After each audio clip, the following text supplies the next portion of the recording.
નમસ્કાર ખેડૂત મિત્રો, શું તમે પણ બાગાયતી પાકોની ખેતી કરો છો? શું તમારે પણ ફળ શાકભાજી ભરવા માટે પ્લાસ્ટિક કેરેટ અને ચોક્કસ માપ માટે વજન કાંટાની જરૂર પડે છે? તો આ વિડીયો તમારા માટે છે.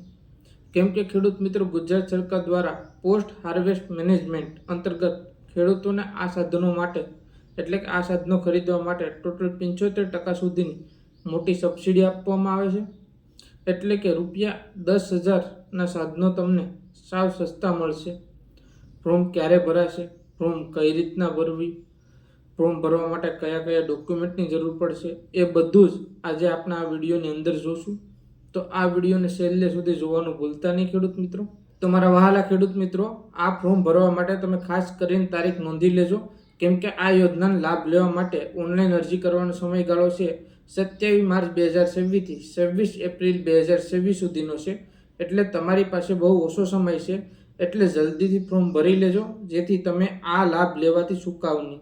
હવે મારા વહાલા ખેડૂત મિત્રો, સૌથી અગત્યની વાત કે આ સહાય કોને મળવા પાત્ર છે અને આ સહાય એટલે કે આ સબસિડી કેટલા ટકા મળશે ખેડૂતોને.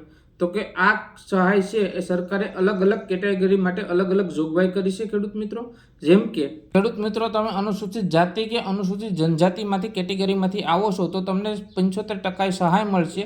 ધારો કે તમને 10,000ના કેરેટ કે વજન કાંટો લીધો તો તમને 75% એટલે ₹7,500 સરકાર આપશે.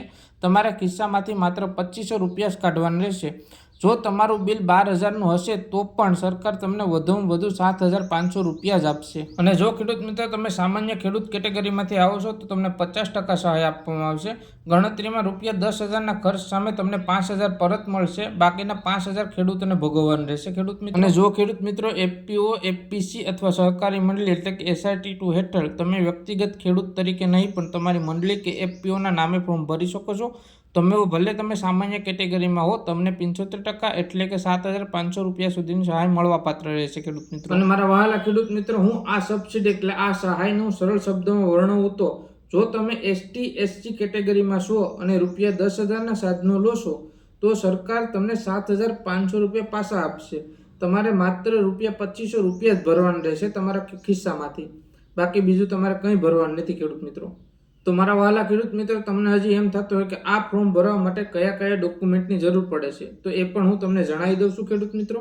તો ખેડૂત મિત્રો, ડોક્યુમેન્ટ તરીકે સંસ્થા, કંપની રજિસ્ટ્રેશનના પુરાવા જોશે, મંડળી, એફપીઓના ડિરેક્ટર ભાગીદારોની વિગત જોશે, MSME નોંધણી કે ભાગીદારી ખત જોશે ખેડૂત મિત્રો. એના પછી ખેડૂત મિત્રો, ડોક્યુમેન્ટ તરીકે અધિકૃત વ્યક્તિના સહી સિક્કા સાથેનો ઠરાવ જોશે, ઓળખપત્ર, આધાર, પાન કે ચૂંટણી કાર્ડ, બેમાંથી 3માંથી એક જોશે, સાધનોનું કોટેશન, અંદાજિત બિલ જોશે, બેંકની પાસબુકની નકલ અથવા કેન્સલ ચેક જોશે ખેડૂત મિત્રો. અને છેલ્લે પ્રોજેક્ટ કઈ જગ્યાએ છે તેની વિગત જોશે ખેડૂત મિત્રો. અને મારા વહાલા ખેડૂત મિત્રો, આ અરજી તમારે આઈ ખેડૂત પોર્ટલ પર કરવાની રહેશે. અને જો તમને અરજી કરતા ન આવડે તો તમે નજીકના સાયબર કેફેની પણ મુલાકાત લઈ શકો છો, અથવા તો તમારામાં આવેલા ગ્રામ પંચાયતમાં આવેલા VCE પાસે પણ જઈને આ તમે ફોર્મ ભરાવી શકો છો ખેડૂત મિત્રો.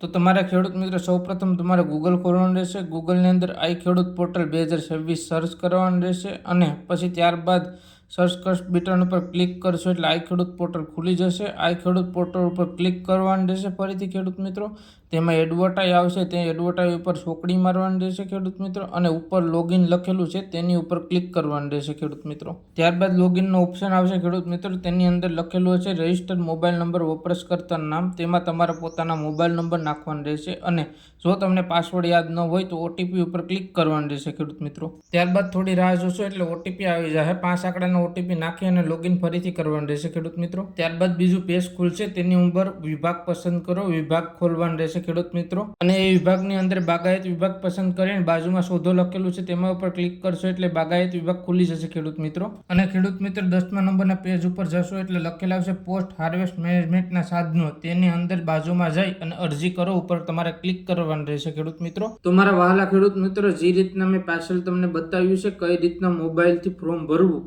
અને કઈ રીતના અરજી કરવી, એ રીતના તમે સ્ટેપ બાય સ્ટેપ ફોલો કરશો એટલે તમે તમારી રીતના આસાનીથી મોબાઈલથી ફોર્મ ભરી શકશો ખેડૂત મિત્રો. મારા વહાલા ખેડૂત મિત્રો, આ અરજીનું ફોર્મ ભરાઈ જાય એટલે તમારે સીધી પ્રિન્ટ કાઢીને તેમાં અમુક ડોક્યુમેન્ટ જોડીને તમારા તાલુકામાં આવેલા ગ્રામ સેવકની નેતા આ ફોર્મ જમા કરવાનું રહેશે ખેડૂત મિત્રો. તો મારા વહાલા ખેડૂત મિત્રો, આ માહિતી તમારા સુધી સીમિત ન રાખતા અને તમારા જેટલા પણ WhatsApp ગ્રુપ હોય તેમાં આ વિડીયો શેર કરજો, જેથી નાના કોઈ ગરીબ ખેડૂત હોય તે આ સરકારી યોજનાનો લાભ લઈ શકે. અને જો તમને કોઈ પણ પ્રશ્ન હોય તો કોમેન્ટ બોક્સ ખુલ્લું છે, તેની અંદર કોમેન્ટ કરી શકો છો ખેડૂત મિત્રો.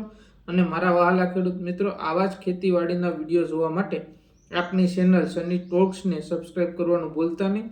અને આપણે મળશું નવા વિડીયો સાથે. ત્યાં સુધી એમ બધાને જય જવાન અને જય કિસાન.